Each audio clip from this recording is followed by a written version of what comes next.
What's up guys, my name is Ace, and today we're finally going to be taking a look at the aim down sight accuracy while moving stat that many of the underbarrel grips in Battlefield 6 have a negative impact on, whereas some of the lasers as well as the light barrel can have a positive impact on this area. Now this is a very complex thing to hand test, and it's the reason it's taken me so long to get to this video.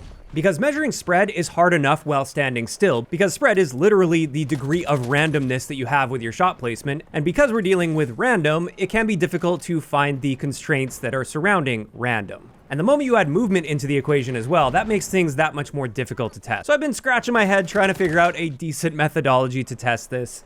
I think the best thing for this, and I was really trying to figure this out but was unable to, is to have it so the wall will move with your character model. So as I move forward or back, the wall will always stay a precise distance away from me. That would have been great, but I couldn't figure out how to do it, or even if it's possible to do this in Battlefield Portal, so I had to scrap that idea. Also, some people say measure the angle that the tracers are coming out of your gun, but that comes with several problems, primarily precision with measurements, as well as how time-consuming all of that measurement would be, because you can't just do it for a single bullet here or there, or like a randomly sampled bullet. You'd have to do it with a bunch of shots fired, and with the amount of time and effort that would take versus the level of precision you would get out of that results-wise, it just wouldn't be worth it in my opinion. And so the best reasonably simple methodology I could think of here is to always start at the exact same distance away from the wall, aim down sight of course, and then the moment I start pulling the trigger to fire the gun, I'm also pulling back, so I'm walking backwards as fast as possible while I fire that entire magazine. Now this does create a bit of an issue, and that is as you're backing away from the wall, you're increasing the distance, therefore it's going to exaggerate your recoil and your spread the further you get away from the wall. But as long as you do this consistently across all of your tests, which I did, then it's at least an apples to apples comparison within the context of this specific video and these specific tests. So that's what I did, and with this, I did use a controller this time. Normally I use mouse and keyboard for my recoil test because it gives you the full recoil, but with this, I wanted to reduce that recoil because we're not measuring recoil here, we're measuring spread. So I used a controller in this case to get that 25% less recoil. And one thing I do want to point out, there's a lot of confusion up in the air around this. I've seen a lot of people falsely state that controller also has reduced spread. This has been confirmed by a developer that that's not the case. Controller sees less recoil, but the same amount of spread as mouse and keyboard. And with my test, I decided to use the M4 since it has a fair amount of spread by default. So we're going to see that either tightened up or amplified even more from there. And the first test I perform here is the baseline using the alloy vertical grip. And the reason we're using this one is it has no impact on our aim down sight accuracy, and it slightly reduces recoil. And that way, for the second set of tests, we can compare that side by side with the folding vertical, which gives us that same slight recoil reduction, but this time it comes at the cost of aim down sight accuracy while moving. So the recoil is consistent across these tests. The only change here is going to be to our spread. And taking a look at these plots, there is a lot of randomness in both cases. So it's not absolutely perfect, but if you look at the general trend at least, I would say you can see with the folding vertical, it does seem on average that spread is kicking in a little bit earlier, and we're getting more of those flyer shots, especially toward the top end of the recoil plot. And therefore, if this were a blind test and you were to say which one of these has more spread, I would pretty confidently say it's the one on the right, which matches up with what we would expect to see here. So we can see a little bit more spread when moving and using this particular grip. And as far as I can tell, this penalty is consistent across all of the grips that have the same description. So while the other ones might improve your recoil more, for instance, they have this same downside to your spread. Now, what about something that's designed to improve this stat?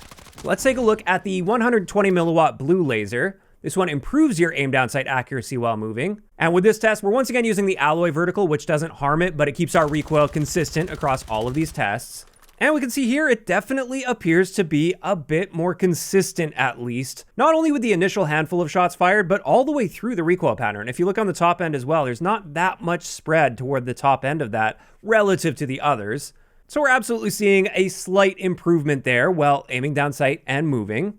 And this brings me to the final test here, which is how good can we get this? If we combine that 120 milliwatt blue laser with the light barrel, which also improves your aim down sight accuracy while moving, and then once again, still have the alloy vertical on there, what does that look like?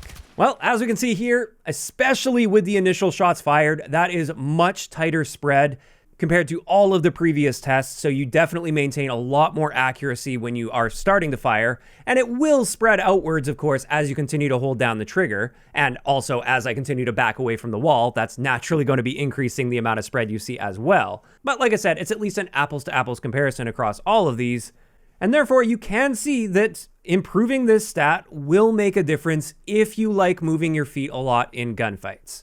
Now, at the end of the day, you can totally ignore this stat if you just play it right and plant your feet when firing at your target, especially if you're stretching out to a range where that aim down sight spread is going to be causing issues for you. Oftentimes, that won't have an impact. Even if you're harming this stat, it's not going to affect the outcome of a fight because you'll be close enough that you're still hitting your shots consistently. And so after looking at all of this, is this really going to change how I handle my setups? Well, maybe. Maybe with certain specific setups, I might start leaning in the direction of using the light barrel or using that blue laser, for instance. But is this really going to prevent me from using the underbarrel grips that can help a lot with recoil, but they hurt this aim down sight spread while moving? No, probably not, because when using those, if I am stretching out my range, I'm just going to plant my feet, and I want that recoil control to help me as much as possible in those cases. So you can play around this stat by just changing up your gameplay a little bit.